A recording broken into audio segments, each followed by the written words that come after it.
दोस्तों नमस्कार। आज मैं देखो फिर जो है ये जंगलों की तरफ आ रखा हूँ और ये जंगल की सीनरी है, बहुत अच्छी सीनरी। चारों तरफ देखिए ये चीड़ के पेड़ हैं और चीड़ के पेड़ की जो हवा होती है ये बहुत ही अच्छी होती है और ये इसमें बहुत अच्छा ऑक्सीजन होता है। साथ साथ में यहाँ पर बांज बुरांस के और भी बहुत पेड़ होते हैं और यहाँ से पूरा जंगल ऊपर शुरू हो जाता है। तो ये सारा जो है देखिए आप, जंगल की पूरी छटा है।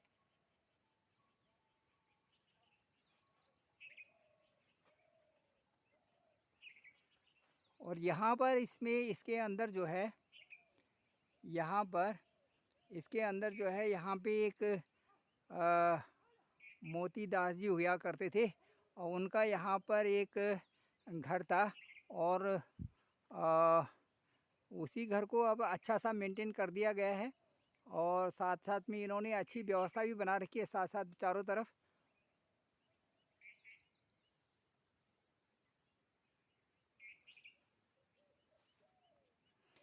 अब मैं इससे यहाँ से नीचे उतर कर के और प्राइमरी स्कूल की तरफ चलता हूँ।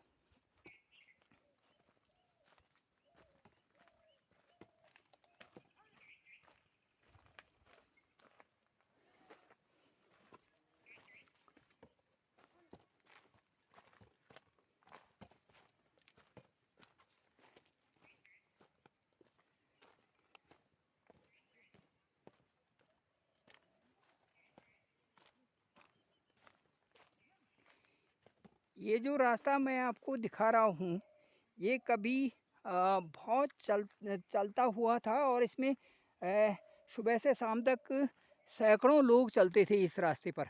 अब देखिए ये रास्ता बिल्कुल बंजर बना हुआ है चारों ऊपर तक, जबकि इसमें बहुत सारे लोग चलते थे और यही जो है जंगलों पर ही निर्भर था यहाँ की तो सारी ज़िंदगी, क्योंकि लकड़ी भी जंगल से ही लाना होता था और घास भी यहाँ कुछ नहीं होता था, सारा जंगल से ही लाना पड़ता था। क्योंकि जो खेत होते थे हमारे वो हमारी गुजर बसर के लिए होते थे और हम कहीं पर भी बिना कोई ना कोई फसल या कोई ना कोई साग सब्जी उगा लिया करते थे।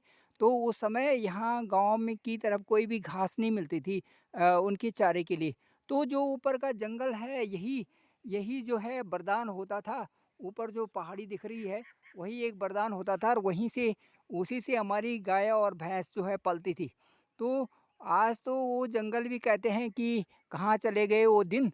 और ये देखिए ये रास्ता है भटवाड़ों जाने का रास्ता है ये ऊपर, और देखो कितना बिल्कुल बंजर बना हुआ है। इसके साथ साथ मैं आप कैमरे को नीचे की तरफ मोड़ता हूँ, ये रास्ता देखिए आप। जबकि इस रास्ते पर तो हम रात दिन चला करते थे। यहाँ इसमें 7-8 बजे तक तो हम अपनी जो माँ घास लेने जाती थी, तो घास को लेने के लिए आते थे उनसे, जंगल से जब आते थे वो लकड़ी या घास, तो हम स्कूल से आने के बाद यहाँ तक तो रोज़ 6 से 7-7 बजे हम उनसे उनके लिए उनकी सहायता के लिए आते थे। और वो यहाँ से हम वो लकड़ी का बोझ अपने सिर में रख कर के फिर घर ले जाते थे। ये रास्ता बहुत अच्छा था उस समय। और इस समय इसमें कम से कम 10-12 गांव के लोग इस रास्ते पर चलते थे, क्योंकि सभी जो बीरों खाल के पल्ली तरफ भी जो गांव हैं सारे, रगड़ी गाड़ है, डुमेला है, सिसई है और जो है उधर जो आगे के सूसी के इधर के सारे गांव हैं, सबके नाम तो मुझे पता है अब भूल गया मैं। और ये सारे डंगू और नाकुरी कोलरी और ये सारे लोग, हम घनसाली और ये सारे लोग हम इसी इसी जंगल पे, जो ये मैं कैमरा इधर कर रहा हूँ उसी जंगल पे हम निर्भर थे। और उसी जंगल में जा कर के वहाँ से सब घास और लकड़ी इकट्ठा किया करते थे। अब वक्त की विडंबना है और सब समय का फेरबदल हो चुका है, इसलिए जो है अब वो चीज़ें कहीं भी दिखाई नहीं देती। अब देखिए कि ये रास्ता होकर के, और यही मेन रास्ता था। इसके बाद जो है हम यहाँ पर हमारा प्राइमरी स्कूल था। गांव से हम यहाँ 1-1.5 किलोमीटर चल कर के फिर यहाँ स्कूल में आया करते थे। और ये स्कूल बहुत ज़्यादा अच्छा फेमस था उस समय, और प्राइमरी स्कूल भटवाड़ों इसका नाम बहुत था। और यहाँ जो है सारे बच्चे कम से कम 5-6 गांव के बच्चे आते थे। जैसे ढुलकोली के चमलान के, घनसाली के, कोलरी के और ऊपर ताजी खाल, मेलाधार और ये सारे बच्चे जो है यहाँ पर आते थे। तो बच्चों की स्ट्रेंथ पहुँच जाती थी 60-70 तक स्ट्रेंथ रहती थी यहाँ पर बच्चों की। और उस समय ये क्या 2 मास्टर होते थे, ये एक ही मास्टर जी होते थे, तो वही बहुत लगन से पढ़ाई करते थे उस समय। तभी तो उस समय के जो मास्टर जी वो लोग होते थे, वो एक मेहनती भी होते थे और उनको याद करते हैं हम। और सबसे अच्छी बात ये थी कि वो 5वीं का अच्छा रिज़ल्ट बनाने के लिए सभी जो प्राइमरी स्कूल हैं, उनमें होड़ लगी रहती थी। और वो अच्छे रिज़ल्ट की तलाश में जो है क्या करते थे कि जो 5वीं क्लास होती थी 5th स्टैंडर्ड की, उनको बुला देते थे यहाँ रात में भी पढ़ाई करने के लिए, कि रात में उनको पढ़ाई करनी है। तो फिर रात में स्कूल आ जाया करते थे। यहाँ से भटवाड़ों से भी आते थे, मेरे 1-2 फ्रेंड थे यहाँ से, यहाँ ऊपर से भटवाड़ों से आ जाते थे। तो वो जो है क्या करते थे कि उस समय एक लहसुन की, मुझे अभी भी याद है, वो लहसुन यहाँ हरा-हरा लहसुन होता है, तो उसकी अच्छी सी चटनी बनाते थे। और वो बहुत अच्छी चटनी भी रोज़ लाता था रोटी के साथ में रात रात में। तो वो जो है सब्जी और रोटी तो हम घर से लाते थे और साथ में वो चटनी बना के लाते थे। आनंद सिंह यहाँ मेरा एक दोस्त था ऊपर, और वो लाते थे उस समय। तो हमें बहुत अच्छा लगता था, और क्योंकि सबका सहयोग होता ही था, तो बहुत ही खूबसूरत दिन थे वो। लेकिन आज तो देखिए सब उजड़ सा गया और बेकार सा हो गया आज। अब देखिए ये स्कूल है यहाँ पे, स्कूल की कायाकल्प तो बदली, सुंदर भी लग रहा है, ये सब चीज़ बन गई, लेकिन अब वो विद्यार्थी यहाँ पर हैं नहीं। और 6-7 विद्यार्थी, 5-6 विद्यार्थी, 6-7 विद्यार्थी इतने ही हैं, और ये पूरा स्कूल उन्हीं 6-7 लोगों के लिए है। तो मैं आपको दिखाना चाहूँगा, ये पहला पुराना वाला कमरा है, और उसके साथ में इसकी हालत ये हो गई है और ढल रहा है कहीं से। और लेकिन फिर भी जो थोड़ा सा बाहर से मेंटेन किया हुआ है, ये देखिए राजकीय प्राथमिक विद्यालय भटवाड़ों, इस तरह से है ये। और ये लिखा है छात्र राष्ट्र के भाग्य विधाता, और ये ग्राम सभा घनसाली लिखा हुआ है इसमें। और ये देखिए सब ग्राम संघ घनसाली, विकास खंड बीरोखाल, जनपद पौड़ी, और स्थापना वर्ष लिखा है 1955, और भवन निर्माण वर्ष लिखा है 1955। अब बताइए साहब, 1955 का जो भवन निर्माण हुआ है वो अभी तक आपके सामने है। और ये देखिए ऊपर ये चिड़िया भी बैठी हुई है, और ये हाल है सब। तो मैं आपको जो बता रहा हूँ वो बताते हुए मुझे अत्यंत खुशी भी हो रही है, और साथ में थोड़ा सा ये दुख भी हो रहा है कि यहाँ पर तो बच्चों की स्ट्रेंथ बहुत कम है। तो ये देखिए ये भोजनालय है, और सरकार की योजना के अनुसार ये यहाँ पर बनता है, साप्ताहिक भोजन का मेनू है ये है साहब। अब इसके बाद हम प्राइमरी स्कूल को भी देख लिया, अब हम चलते हैं फिर घर की तरफ। अब ये पुराने रास्ते में कौन आता है, कोई नहीं आता, मेरे साथ इस समय कोई भी नहीं है। जबकि यदि उस समय की बात होती तो इस पूरे रास्ते में लोग चलते ही रहते थे, और जो रास्ता हमेशा भरा रहता था वो अब सुनसान है। भैया यही तो समय का फेरबदल है, समय बदलता रहता है। और अब हम कितने भी लोगों के लिए बोल दो कि यहाँ आ जाओ, लेकिन यहाँ आएंगे थोड़ी लोग, क्यों आएंगे? क्योंकि हर एक की अपनी व्यवस्था होती है, और उस व्यवस्था के अनुसार आज सब कुछ बदल गया। लेकिन फिर भी जो है सब अच्छा ही है। अब मैं जा रहा हूँ नीचे पुल की तरफ, आपको दिखाता हूँ। दोस्तों आज जो है यहाँ उत्तराखंड की तरफ से रेड अलर्ट था, और बारिश की संभावना थी ज़्यादा। तो सुबह से 2-3 बार तो बारिश हो चुकी है, बहुत तेज़ बारिश हुई थी। और अब जो है ये इस समय मौसम बहुत अच्छा बना हुआ है चारों तरफ, और इसलिए मैंने ये सोचा कि मैं घूमते हुए इधर से आऊँ, क्योंकि रोड तो ऊपर है, ऊपर की साइड में रोड है, लेकिन उधर है रोड, ऊपर ऊपर रोड है। और ये जो है यहाँ से नीचे को स्कूल की तरफ रास्ता आ गया है। तो मैंने सोचा मैं इस रास्ते पर चलूं, और आपको भी दिखाऊं वो पुरानी यादें जो है ताज़ा करें, जिस रास्ते पर हम हमेशा आया करते थे। अब मैं आपको ये दिखाना चाहूँगा दोस्तों कि ये जो है एक नदी है, और ये नदी मैंने कल भी इसका अपने दूसरे ब्लॉग में इसका वर्णन किया था। ये है हमारी नदी है ये, इसमें पानी रहता नहीं। इसके साइड में दूसरी तरफ जो है दूसरी नदी है, उसकी पली तरफ वहाँ पानी रहता है, और दोनों मिल कर के जब वहाँ पर जाते हैं तो इसमें भी वहाँ पर पानी दिखाई देता है। बाकी सर ज़मीन के अंदर पानी चला गया, आज का नहीं, काफ़ी साल हो गए इसको। तो इसलिए ये नदी जो है पानी से रहित है इस समय, लेकिन बरसात में काफ़ी जो है उफान पे आ जाती है कई बार।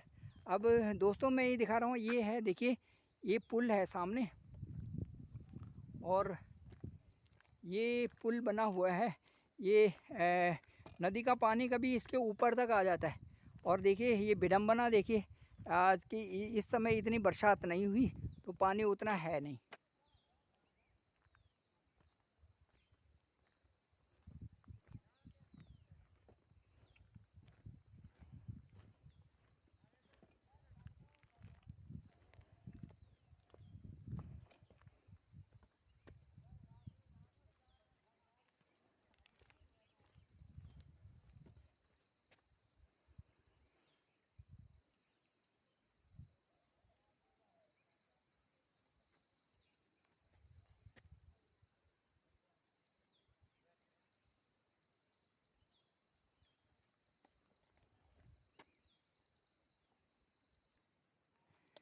नमामि समीशान निर्माण रूपम विभुं व्यापकं ब्रह्मवेद स्वरूपम निजं निर्गुणं निर्विकल्पं निरीहं चिदाकाशमाकाशवासं भजेऽहं। चिदाकारमोङ्कारमूलं तुरीयं गिराज्ञान गोतीसमीशं गिरीशं करालं महाकालकालं कृपालं गुणागार संसार पारं नतोऽहम्। तुषाराद्रिशङ्का सिगौरं गम्भीरं मनोभूतिकोटिप्रभाश्रीशरीरं शृण्मौलिकल्लोलिनी चारुगङ्गा लसब्दालबालेन्दुकण्ठे भुजङ्गा चलत्कुण्डलं भूषुनेत्रं विशालं प्रसन्नाननं नीलकण्ठं दयालं मृगाधीशचर्माम्बरं मुण्डमालं प्रियं शङ्करं सर्वनाथं भजामि। प्रचण्डं प्रकष्टं प्रगल्भं परेशम् अखण्डम् अजं भानुकोटिप्रकाशं त्रयशूलनिर्मूलनं शूलपाणिं भजेऽहं भवानीपतिं भावगम्य। कलातीत कल्याण कल्पान्तकारी सदा सज्जना नंददाता पुरारी चिदानंद संदोह मोहापहारी प्रसीद प्रसीद प्रभो मम धारी। न यावत् उमानाथ पादारविन्दं भजन्ति हलोके परे वा नराणां न तावत् सुखं शान्ति संतापनाशं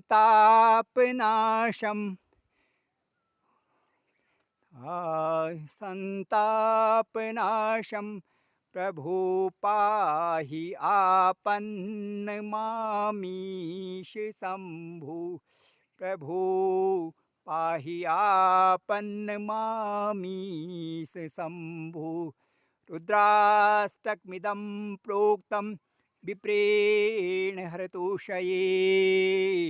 ये पठन्ति नरा भक्त्या तेषां शंभु प्रसीदति।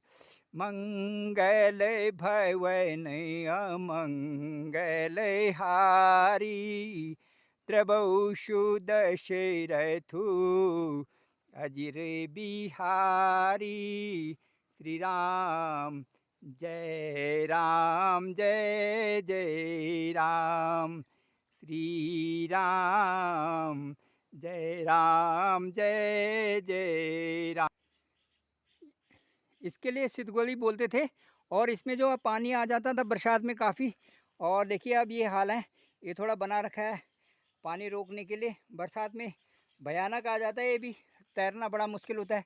और अब देखिए कुछ भी नहीं है, इस आजकल की बरसात हुई नहीं इस साल, तो ये स्थिति बनी हुई है। सितगोली की भी यही हालत है और उधर नदी की भी यही हालत है। पल्ली तरफ की जो नदी है उसमें है पानी। दोस्तों ये जो सामने मैं आपको दिखा रहा हूँ ये हजारीबाग का एक दृश्य है। और यहाँ पर एक परिवार हुआ करता था, इनको कुशालमणि कोटनाला नाम से जानते थे। इन्होंने काफ़ी वृक्ष लगाए थे इसमें पूरे, वहाँ से वहाँ तक काफ़ी वृक्ष थे, इसलिए इस जगह का नाम हजारीबाग रख दिया गया था। और बदलते समय के साथ में जैसे जैसे उनकी उम्र हुई और वो इस धरती से चले गए, तो उसके बाद 2-3 उनके बच्चे थे, वो सब अलग अलग जगह में सेटल्ड हैं। और आज इस जगह में कोई नहीं रहता और न उन पौधों का कहीं नामो निशान है। जबकि बहुत बड़े पौधे हुए करते थे और नाशपाती और खुबानी की पौध थी वहाँ पे। और पेड़ थे बहुत सारे और अपने लिए भी होता था और वहाँ से फिर लोग लेने आते थे, बाज़ार में भी बिकते थे। लेकिन आज की व्यवस्था ये है कि वहाँ पर कोई भी पौधा जो है अब ठीक नहीं है और कोई रहता भी नहीं इधर। तो यही है, समय और बदलते परिवेश के साथ में दुनिया ही बदल रही है। तो ये मैं आपको यहाँ का, इधर से मैं आया था अभी ये नीचे वाले रोड से, और अब मैं पहुँच गया हूँ इस रोड में जो ये मोटर मार्ग है। अब यहाँ से मैं सीधे अपने गांव की तरफ जाऊँगा। तो दोस्तों ये था आज का, और मैं समझता हूँ आज की वीडियो आपको पसंद आई होगी। तो ज़रूर पसंद भी करें, शेयर भी करें और सब्सक्राइब करें इसे, ताकि जो है मैं आपको नए नए ब्लॉग दिखाता जाऊँगा। और यही है यहाँ की कहानी। अब मैं चलता हूँ घर की तरफ। और कोई पंडित जी कह रहे थे कि मेरे कान में दर्द है, ज़रा उनको दर्द की दवा देता हूँ कान में ड्रॉप डालने के लिए, ताकि जो है वो उनके कान में भी दर्द कम हो सके। अब वो पंडित जी के घर जा रहा हूँ इधर से, और उनको लेके जाऊँगा अपने घर में। और उसके बाद यही करेंगे भाई, गाँव की तो यही ज़िंदगी होती है, एक दूसरे की सेवा करते रहो और बस मस्त रहो, बाकी मस्त रहो। और बाकी सब कुछ यहाँ पर ठीक है, मन भी शांत है, सारी चीज़ बढ़िया है। ईश्वर के भजन करो, कहीं भी चले जाओ, इन जंगलों में कहीं भी चले जाओ, ईश्वर के भजन, ईश्वर को भजते रहो बस। जंगल भी बहुत नज़दीक है और गांव भी नज़दीक है।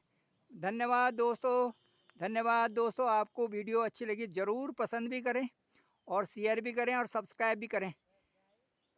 Thank you very much.